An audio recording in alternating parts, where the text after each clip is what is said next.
I rise before you today to add to what our good friend from the 2nd Senate District had to say.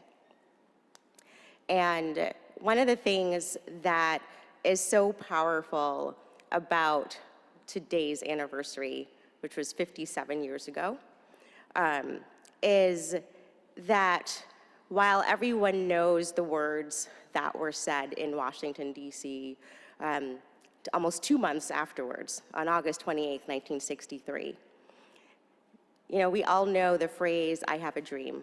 We all know the phrases that came after that, the scripture that was cited and recited in the very pivotal speech. But what most people forget is how that speech started. That speech was about the urgency of now. And that speech was about looking at the fact that people were fed up. People were using the power of their voices, the power of protest. To quote Dr. King, that the events that were taking place in our nation tell us something else. I'm going to paraphrase. They tell us that the Black people and his allies in the white community now recognize the urgency of the moment.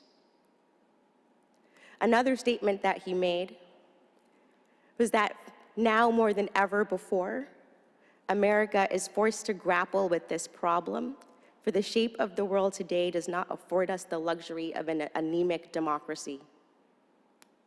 The price that this nation must pay for the continued oppression and exploitation of Black people or any other minority group is the price of its own destruction.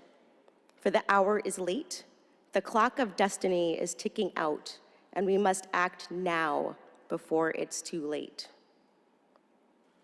Were he still alive today, I imagine that he could say some of those very same words about the issues that we are experiencing today in real time. And while a year later, July 2nd, 1964, and we won't be here to recognize this anniversary, is the date that President Johnson signed the Civil Rights Act.